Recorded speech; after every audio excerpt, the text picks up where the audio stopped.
तो दोस्तों कैसे हो आप लोग। स्वागत है आपको अपने चैनल एसएससी अंसारी पे, जहां पे आपको 4.5 महीना के अंदर आपको 450 नंबर प्रदान कराने का लक्ष्य दिया गया है। और अगर आप मेहनत करके पढ़ते हो तो आपको 450 नंबर लाने से कोई नहीं रोक सकता है। अगर आपने आज से पहले क्लास 10th का कोई भी पढ़ाई कभी नहीं किया है तो आपको फर्स्ट डिवीज़न तो आराम से आ जाएगा। मैं आपको गारंटी लेकर कहता हूँ कि इतना अच्छा नंबर तो दिवा दूंगा कि आप फक्र करोगे अपने ऊपर कि मैंने एसएससी अंसारी से पढ़ा था। तो आज के वीडियो में हम लोग इंग्लिश का फर्स्ट मॉडल सीट देखेंगे, जिसमें आपको टोटल 100 क्वेश्चन मैं लेके आया हूं और इस 100 क्वेश्चन में से आपको 50 ही बनाने हैं। लेकिन ये मॉडल पेपर है, आपको यहाँ पे रिवीजन कराया जा रहा है, कुछ अच्छा बताया जा रहा है, तो आप कोशिश करेंगे पूरा 100 में 100 अटेम्प्ट करने का, क्योंकि यहाँ पे आप सीखने आए हैं, एग्जाम देने नहीं। तो ज़्यादा टाइम वेस्ट ना करते हुए आइए हम अपना पहला क्वेश्चन देखते हैं। सबसे पहला क्वेश्चन कहा गया है the piece for living is written by, यानी कि द पीस फॉर लिविंग किसके द्वारा लिखा गया है। आपके सामने 4 ऑप्शन है, ओंग San Suu Kyi, option number B Tony Morrison, option number C RC Hutchison और option number D Satyajit Ray. तो आपके सामने ऑप्शन नंबर सी बिल्कुल करेक्ट हो जाएगा। आरसी हचिसन के द्वारा लिखा गया है द पीस फॉर लिविंग। आपको मैं बता देना चाहता हूँ इंग्लिश ज़्यादा हार्ड सब्जेक्ट है नहीं, और अगर आपने आज से पहले कभी पढ़ा नहीं है तो आपको इंग्लिश बहुत हार्ड लगेगा। आपको बस इतना इसमें इंग्लिश में पढ़ना है कि आपको 30 नंबर आ जाए।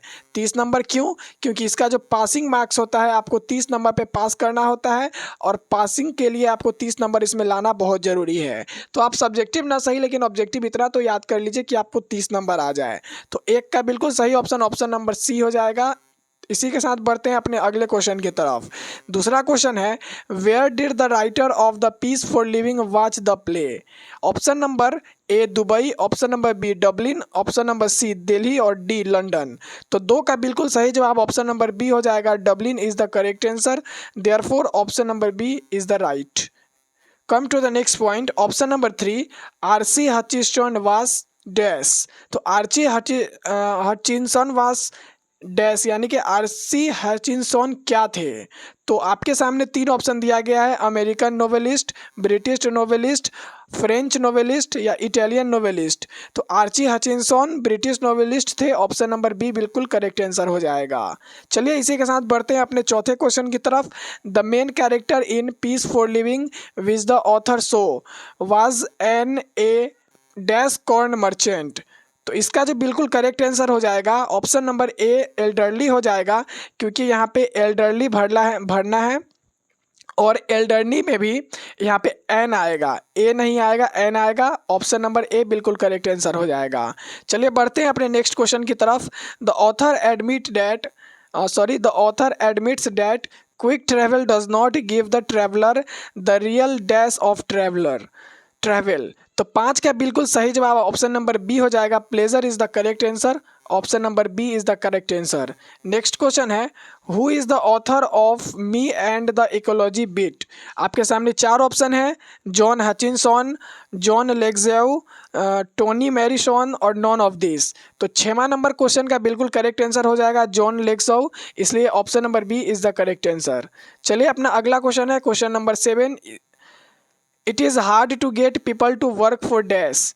तो इसका सही जवाब क्या होगा? आपके सामने 4 ऑप्शन है, option number A environment, B harmony, C forestation और डी इकोलॉजी। तो 7वां का बिल्कुल सही जवाब हो जाएगा option number D, ecology is the correct answer. तो इसके साथ बढ़ते हैं अपने अगले क्वेश्चन नंबर 8 की तरफ। In me and the ecology bit, यानी कि ये जो चैप्टर है me and the ecology bit, इसमें the narrator talk about how he advises everybody what they should the protect the dash. तो 8 का बिल्कुल सही जवाब हो जाएगा option number A elderly, B ecology, C children और डी पेडेस्ट्रियंस। तो इसका बिल्कुल सही जवाब हो जाएगा ecology, option number B is the correct answer. आपको एक बात ध्यान में रखना है, मी एंड द इकोलॉजी, यहाँ इकोलॉजी में ही इकोलॉजी आ गया है, तो आपको इकोलॉजी आंसर बिल्कुल करेक्ट हो जाएगा। Sorry, option number B is the correct answer. Next question है the narrator told Mister Williamson not to burn leave as it dash for the air and ecology. तो 9 का आपके सामने 4 ऑप्शन है, bad, good, helpful या excellent.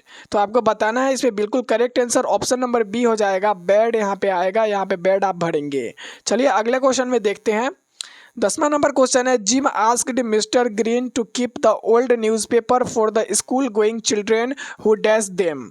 तो इसका option है बर्न्ड, बाउट, रीड, कलेक्टेड। तो 10वां नंबर क्वेश्चन का बिल्कुल सही जवाब हो जाएगा ऑप्शन नंबर डी, कलेक्टेड बिल्कुल सही आंसर हो जाएगा। ऑप्शन नंबर डी के साथ बढ़ते हैं अपने क्वेश्चन नंबर 11 की तरफ। Who has written Gillu. तो जो गिलू चैप्टर है उसे किसने लिखा है, आपके सामने 4 ऑप्शन है, महादेवी वर्मा, सत्यजीत राय, पूरन सिंह और विद्यापति। तो गिल्लू चैप्टर ऑप्शन नंबर ए महादेवी वर्मा के द्वारा लिखा गया है, इसलिए ऑप्शन नंबर ए के साथ बढ़ेंगे अपने अगले क्वेश्चन की तरफ। अगला क्वेश्चन नंबर 12 है, Mahadevi Varma was an dash poetress. Mahadevi Varma कैसी कवित्री थी, अफ्रीकन थी, अमेरिकन थी, इंडियन थी या फिर श्रीलंकन थी। तो आपके सामने 4 ऑप्शन दिया गया है, जिसमें ऑप्शन नंबर सी इंडियन बिल्कुल करेक्ट हो जाएगा। ये महादेवी वर्मा आपको नाम से ही लगता है कि इंडियन होगी, वरना अफ्रीकन अमेरिकन रहती तो वो जॉर्ज या फिर कुछ ऐसे जॉनी वॉनी रहता। खैर छोड़िए, अपना 13वां नंबर क्वेश्चन है, Gillu is about true friendship between a human being and dash. तो इसका बिल्कुल करेक्ट हो जाएगा ऑप्शन नंबर ए एनिमल। तो जो गिल्लू था उसका एनिमल के साथ बहुत अच्छा दोस्ती था, इसलिए एनिमल अपना बिल्कुल करेक्ट हो जाएगा। इसी के साथ बढ़ते हैं अपने अगले क्वेश्चन की तरफ। 14 नंबर क्वेश्चन कहता है, everyone told the narrator that the squirrel would not after being attacked so badly by the crows. तो option number A move, eat, live और स्लीप। तो 14 का बिल्कुल करेक्ट हो जाएगा लिव, ऑप्शन नंबर सी इसका सही जवाब है। अगला क्वेश्चन देखते हैं, when the narrator sat down to write Gillu wanted to catch her. तो अटेंशन, पेन, पेपर और हेयर, क्या होगा 15 का बिल्कुल सही जवाब। तो यहाँ पे अटेंशन हो गया था, ऑप्शन नंबर ए बिल्कुल करेक्ट हो जाएगा। Option number A is the correct answer. चलिए 15 क्वेश्चन कंप्लीट हो चुका है। 16वां नंबर क्वेश्चन देखते हैं, who is the author of what is wrong with Indian films. What is wrong with Indian films के लेखक कौन है। Option number A Satyajit Ray, B में है महादेवी वर्मा, सी में है विद्यापति और डी में है पूरन सिंह।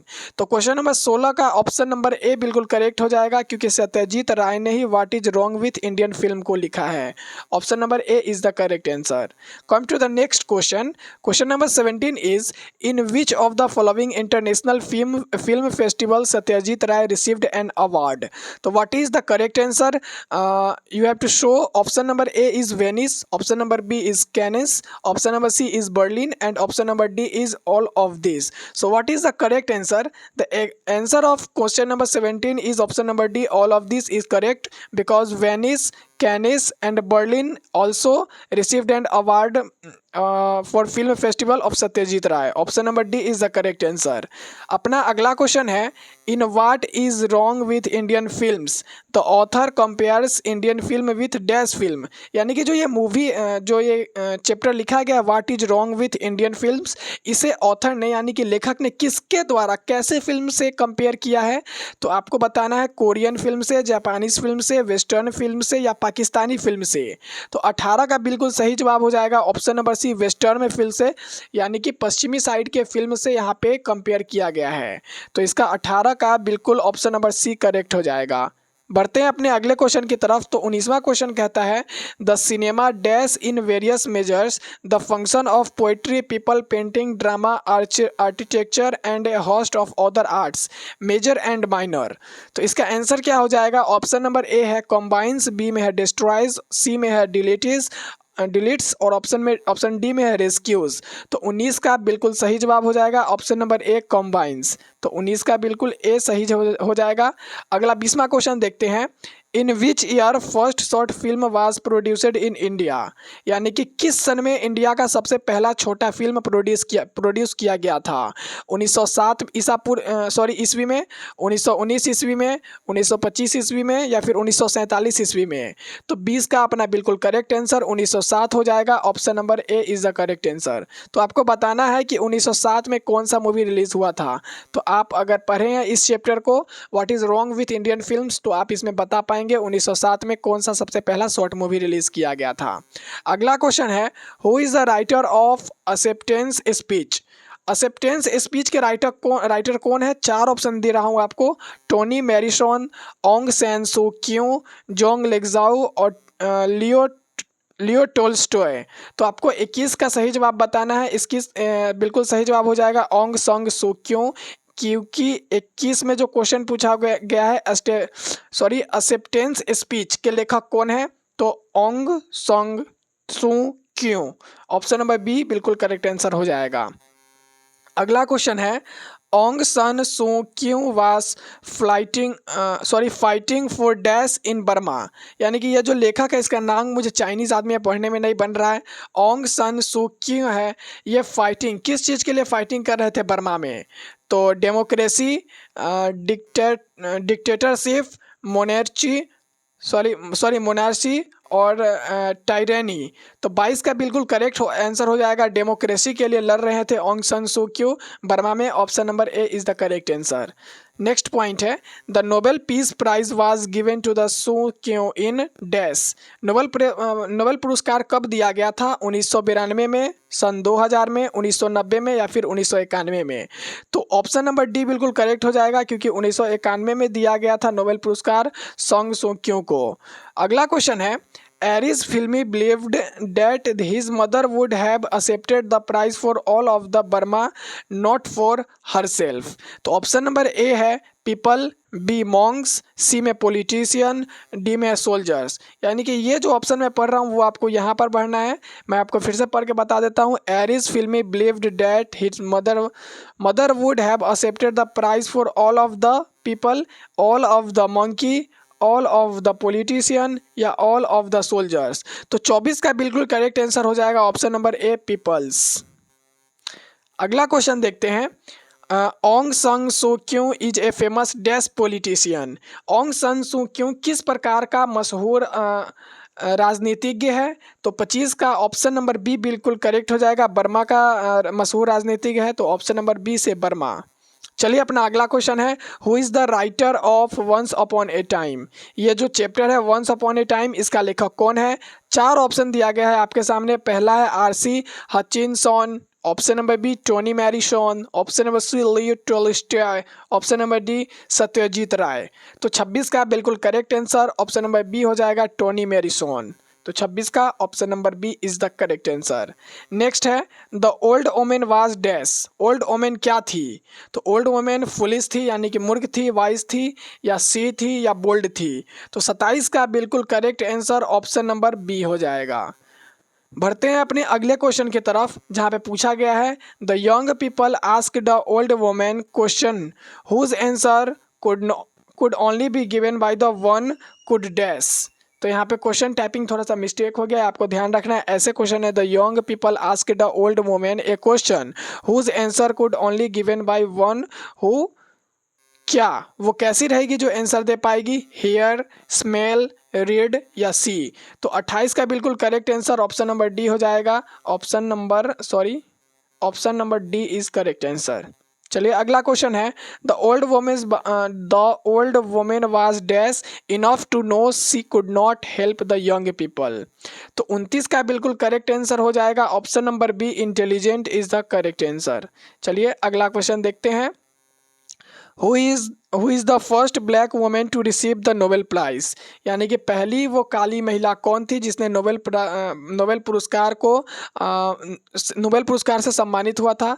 तो option number A Aung San Suu Kyi, option number B Tony Morrison, option number C Amrita Pritam या ऑप्शन नंबर डी इनमें से कोई नहीं। तो टोनी मैरिसन इसका बिल्कुल सही जवाब हो जाएगा। Option number B is the correct answer. अगला क्वेश्चन है who has delivered the lecture the unity of Indian culture. यानी कि the unity of Indian culture भाषण किसने दिया था? आपके सामने 4 ऑप्शन है Aung San Suu Kyi, option number B Humayun Kabir और ऑप्शन नंबर डी है Alexander Aris, option number D Satyajit Ray. तो 31 का बिल्कुल correct answer option number B हो जाएगा। हुमायूं कबीर इसका राइट आंसर है। चलिए अगला क्वेश्चन में देखते हैं हुमायूं कबीर वास ए फेमस डैश। यानी कि जो हुमायूं कबीर व्यक्ति थे वो किस प्रकार के प्रसिद्ध क्या थे? Option number A poet, B में नोवेलिस्ट, सी में पॉलिटिकल थिंकर या फिर ऑल ऑफ दिस। तो 32 का बिल्कुल करेक्ट आंसर हो जाएगा ऑल ऑफ दिस क्योंकि हुमायूं कबीर इनमें से सभी थे। पोएट यानी कवि, नोवेलिस्ट यानी कि नोवेल लिखने वाला और option number C political thinker. ये सभी ऑप्शन नंबर डी करेक्ट हो जाएगा। अगला क्वेश्चन है Indian have sorry, Indians have shown the power to make changes and becoming used to a new situation. इसका क्या सही जवाब हो जाएगा? यहाँ पे आप देखें, Indian have shown the power to make big changes या फिर लिटिल चेंजेस, मॉन्स्ट्रेशन चेंजेस या गिगेंटिक चेंजेस। तो 33 का बिल्कुल करेक्ट आंसर बिग चेंजेस हो जाएगा। Option number A is the correct answer. बढ़ते हैं अपने अगले क्वेश्चन की तरफ। तो 34वां नंबर क्वेश्चन कहता है culture is always a complex of dash strands to varying importance and vitality. तो यहाँ पे हो जाएगा 2 स्ट्रैंड्स, 3 स्ट्रैंड्स, 4 स्ट्रैंड्स या फिर मैनी स्ट्रैंड्स। तो 34 का बिल्कुल करेक्ट आंसर हो जाएगा 3 strands. Option number B is the correct answer. अगला क्वेश्चन देखते हैं। In India the different between द between the masses and classes is not one of the equality but of information and dash। Option number A है opportunity, B में है food, सी में है dress या फिर डी में है हेयर। तो आपको बिल्कुल सही जवाब इसमें बताना है। ऑप्शन नंबर ए अपॉर्चुनिटी बिल्कुल करेक्ट हो जाएगा। आपको अगर ये सब क्वेश्चन याद है तो बहुत अच्छी बात है, अगर याद नहीं है तो आप इन सभी आंसर को याद कर लीजिए, आपके बहुत काम आएगा। अगला क्वेश्चन देखते हैं। 36वां नंबर क्वेश्चन है who is the author of the article little girls wiser than man, यानी कि little girls wiser than man के लेखक कौन है? तो 36 में आपको 4 ऑप्शन दिया गया है। ऑप्शन ए में है व्लादिमीर नाराकोव, बी में है लियो टोल्स्टॉय, सी में है मैक्सिम गोर्की और डी में है इनमें से कोई नहीं। तो 36 का बिल्कुल करेक्ट आंसर लियो टोल्स्टॉय हो जाएगा। ऑप्शन नंबर बी सही जवाब है। अगला क्वेश्चन देखते हैं। Where did the 2 little girls meet, यानी कि 2 लड़की कहाँ पे मिलती है? ऑन द फ्रंट रोड, यानी कि सामने वाले सड़क पे। ऑप्शन नंबर बी है on the first cross of the road, यानी कि पहले रोड के कटिंग पे जहाँ पे मिलन होता है, मुड़ान पे। Option number C in a lane between the homestead और option number D none of this, इनमें से कोई नहीं। तो 37 का बिल्कुल correct answer option number C हो जाएगा, in a lane between 2 homestead. चलिए अगला क्वेश्चन देखते हैं। Which festival is referred to by the writer in little girls wiser than man? तो ऑप्शन नंबर ए है होली, बी में है दिवाली, सी में है ईस्टर और डी में है नॉन ऑफ दिस। तो 38 का बिल्कुल करेक्ट आंसर हो जाएगा ऑप्शन नंबर सी ईस्टर। चलिए अपना अगला क्वेश्चन देखते हैं। नेक्स्ट क्वेश्चन कहता है Malachi's dash came and started scolding Akulia mother. तो यहाँ पे और 39 का ऑप्शन नंबर ए है फादर, बी में है ब्रोदर, सी में है सिस्टर और डी में है मदर। तो 39 का बिल्कुल correct answer option number D हो जाएगा मदर। चलिए अगला क्वेश्चन देखते हैं। The old women tried to make everyone understand that as it was Easter the day should be spend dash. तो 40 का बिल्कुल करेक्ट आंसर हो जाएगा option number B happily, spend happily यहाँ पे भराएगा। तो अगला क्वेश्चन देखते हैं। Who created the poem God made the country, यानी कि गॉड मेड द कंट्री किसने लिखा है? 41 का आपके सामने 4 ऑप्शन है, William Cowper, William Wordsworth, Alexander Pope और डी दुर्गा प्रसाद पंडिता। तो 41 का बिल्कुल correct answer option number A हो जाएगा, William Cowper is the correct answer. Next question देखते हैं। विलियम कॉपर में be said to giving in his poem a forest of the poetry of dash. तो 42 का ऑप्शन नंबर ए है Wordsworth, Puran Singh, Lakshmi Prasad या दुर्गा प्रसाद पांडा। तो आपके सामने 42 का बिल्कुल करेक्ट आंसर हो जाएगा ऑप्शन नंबर ए वर्ड्सवर्थ। अगला क्वेश्चन देखते हैं। अकॉर्डिंग टू द पोएट, यानी कि पोएट के अनुसार health and virtue can be found in dash, towns, cities, villages या फिर फैक्ट्रीज। कहाँ आपको अच्छी सेहत और सुविधा देखने के लिए मिलती है? तो 43 का बिल्कुल करेक्ट आंसर विलेज हो जाएगा, इसलिए option number C is the correct answer. अगला क्वेश्चन है। The towns peoples do not enjoy any real dash. तो शहर के लोग क्या इंजॉय नहीं कर पाते हैं? सीनरी, फूड, ड्रिंक और फन।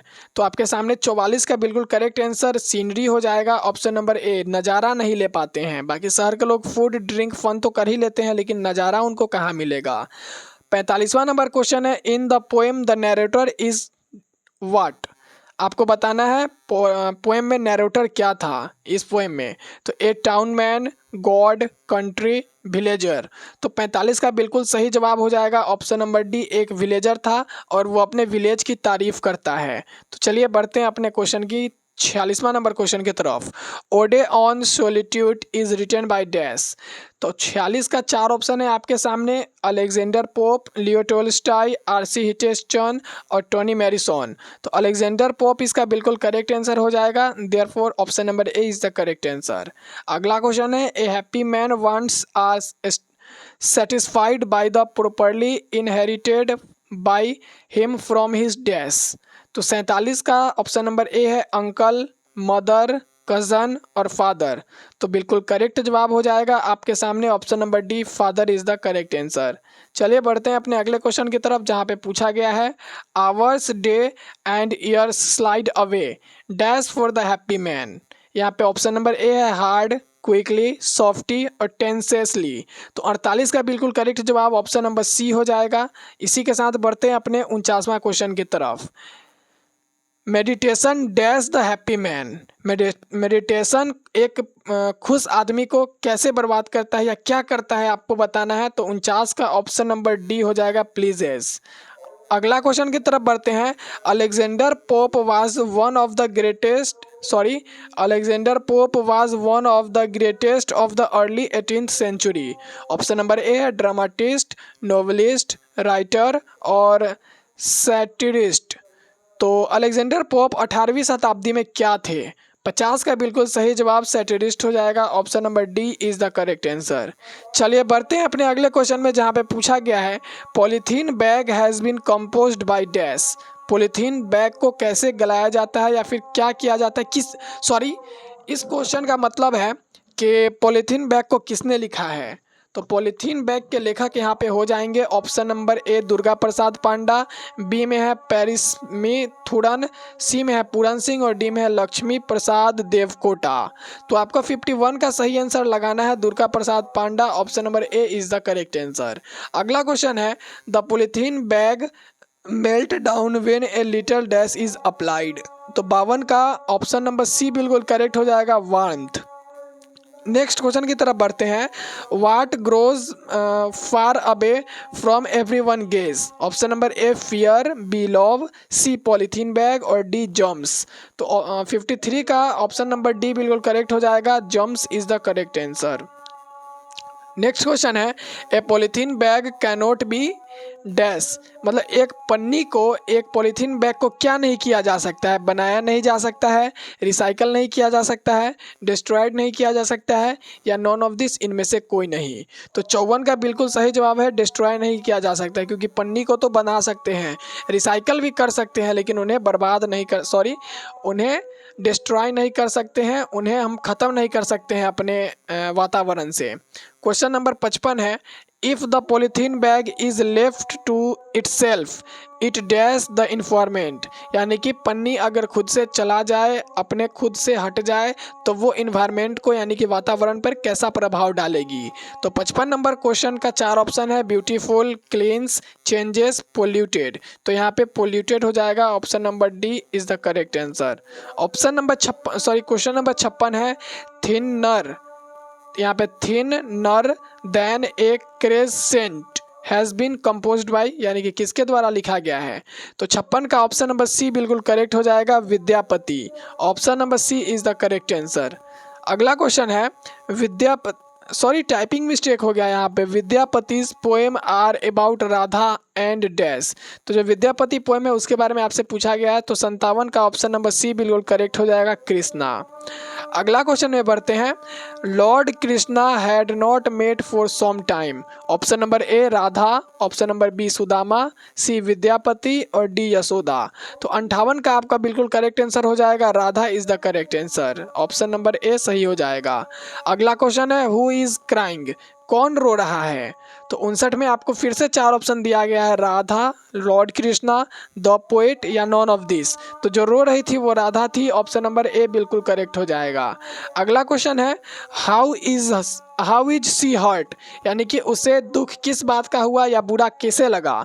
ऑप्शन नंबर ए है due to the presence of lord Krishna, B में है due to the absence of lord Krishna, C में है due to the no ignorance of lord Krishna या फिर नॉन ऑफ दिस। यहाँ पे मैं इन सभी को बता देता हूँ। प्रेजेंस यानी कि उपस्थिति, अब्सेंस यानी कि अनुपस्थिति, और इग्नोरेंस मतलब इग्नोर करना, वही। तो 60 का बिल्कुल करेक्ट हो जाएगा option number B, absence of Krishna, यानी कि लॉर्ड कृष्णा के एब्सेंस में राधा हर्ट थी।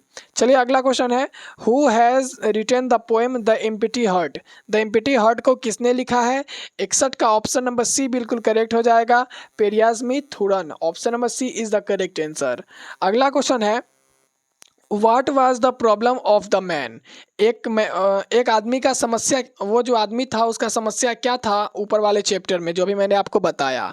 ऑप्शन नंबर ए है, he was very डिसएटिस्फाइड।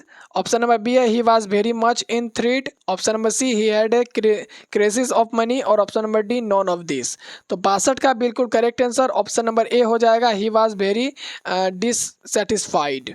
Next question है, the poem the empty heart tells about the problem caused by. तो ऑप्शन नंबर ए है एंगर, बी है कंटेंट, सी है ग्रीड, और ऑप्शन नंबर डी है poverty. तो इसका बिल्कुल सही जवाब हो जाएगा option number C, greed. Next question, what did the demand from the tree. एक पेड़ की तरफ से क्या डिमांड थी? जो आपने पाठ पढ़ा है उसमें बताया गया था कि एक पेड़ की तरफ से कुछ डिमांड आता है। तो 64 नंबर का बिल्कुल करेक्ट आंसर हो जाएगा, पॉट ऑफ गोल्ड। अगला क्वेश्चन है, what happened to his prayer. Option number A, prayer where not granted, B prayer where not granted, C prayer were neither granted not refused, और option और number D, none of this. तो 65 का बिल्कुल correct answer हो जाएगा, प्रेयर where not ग्रांटेड, इसलिए option number B is the correct answer. अगला क्वेश्चन है, who was written the poem coil the black cuckoo. तो 66 का बिल्कुल correct answer option number B हो जाएगा, पूरन सिंह के द्वारा लिखा गया है।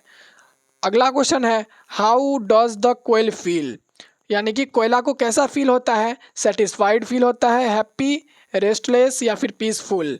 67 का बिल्कुल करेक्ट आंसर हो जाएगा ऑप्शन नंबर सी, रेस्टलेस। तो बढ़ते हैं अपने अगले क्वेश्चन की तरफ।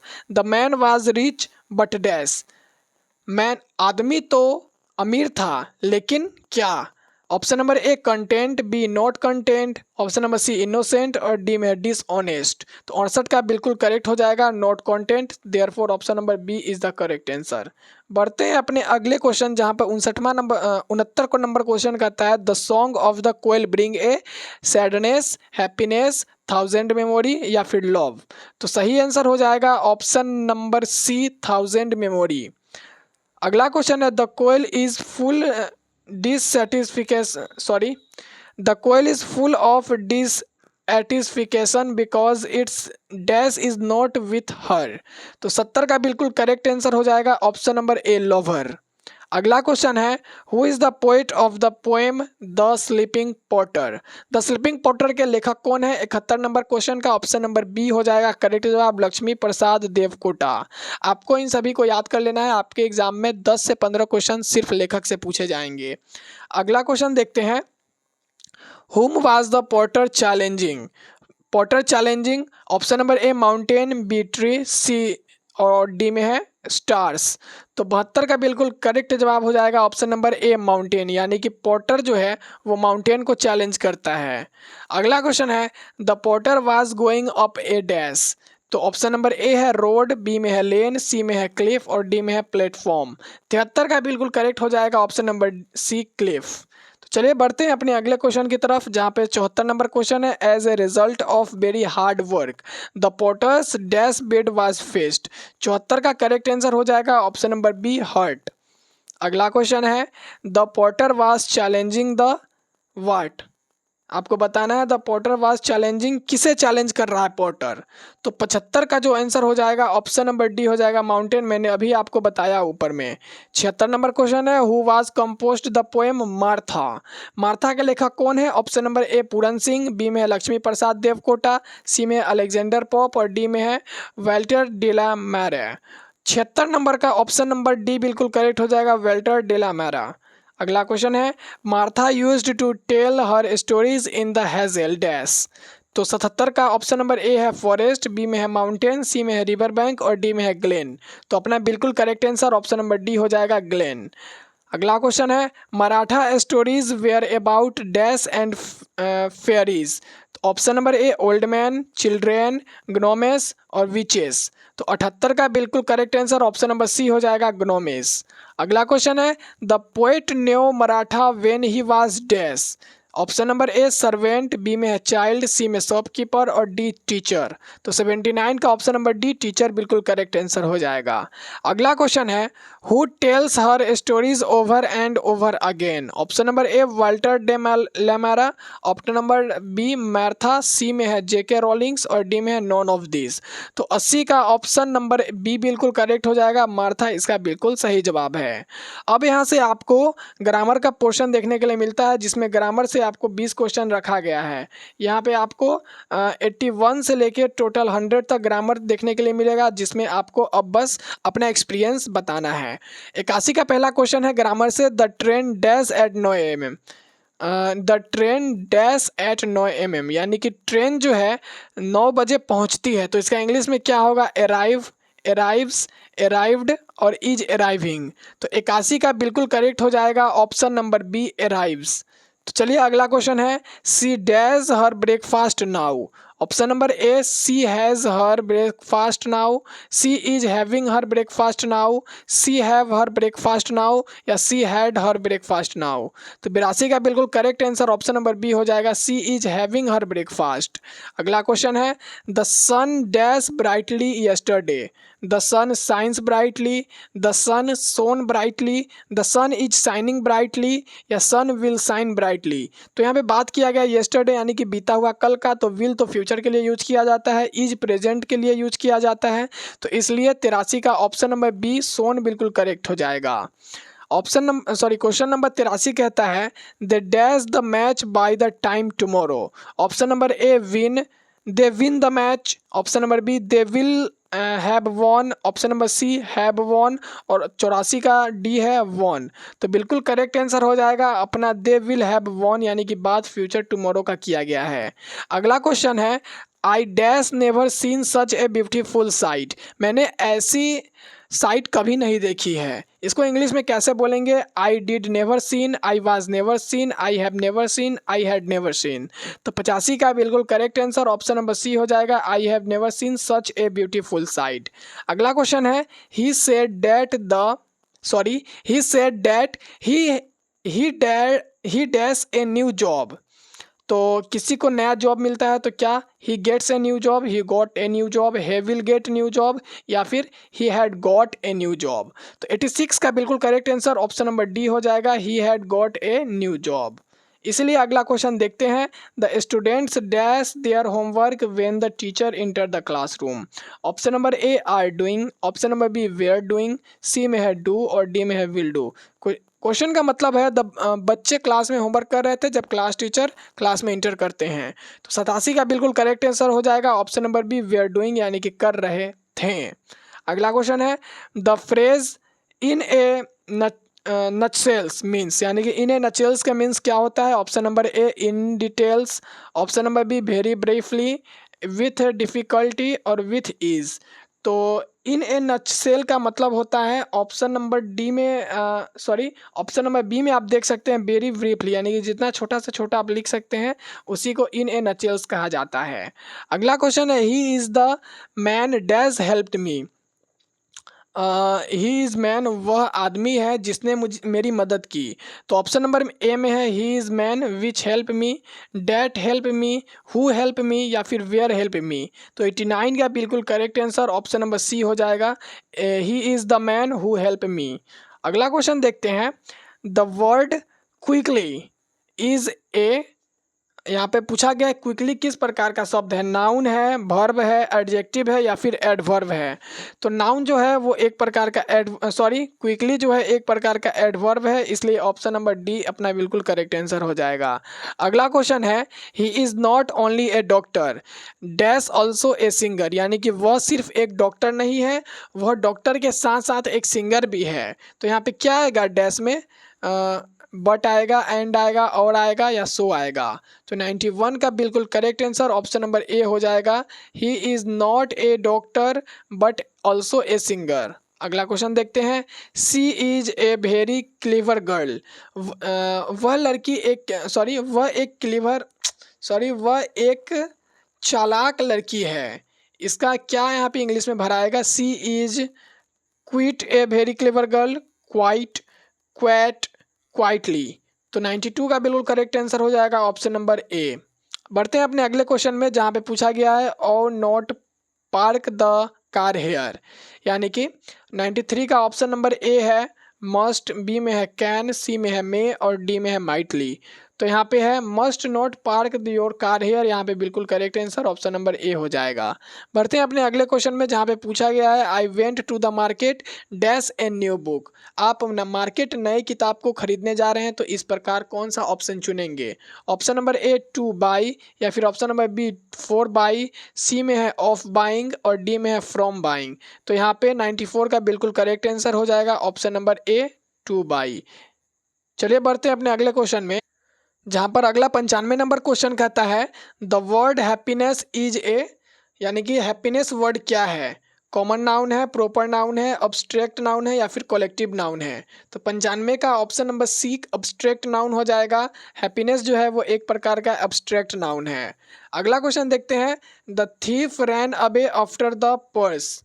यहाँ पे ऑप्शन नंबर ए है स्टोल, बी में है हैज स्टोलन, सी में है has stolen, sorry had stolen और डी में है वाज स्टीलिंग। एक चोर जो है, सॉरी चोर पर्स चोरी करने के बाद भाग गया। यहाँ पे चोरी के लिए कौन सा शब्द लगेगा आप बताएंगे? ऑप्शन नंबर ए में stole, has stolen, had stolen और वाज स्टीलिंग। तो 96 का बिल्कुल करेक्ट हो जाएगा और had stolen option number C is the correct answer. बढ़ते हैं अपने अगले क्वेश्चन में, जहाँ पर है he is afraid dash dog, वह कुत्तों से डरता है या फिर डरा हुआ है। तो 97 का option number A of, B में है फ्रॉम, सी में है विथ या डी में है फोर। तो वह कुत्तों से डरा हुआ है, इसलिए ऑप्शन नंबर ए ऑफ बिल्कुल सही होगा। बढ़ते हैं नेक्स्ट क्वेश्चन में, he lives dash in London, sorry he lives dash London. यहाँ पे क्या आएगा? At London, on London, in London या फिर विथ लंदन।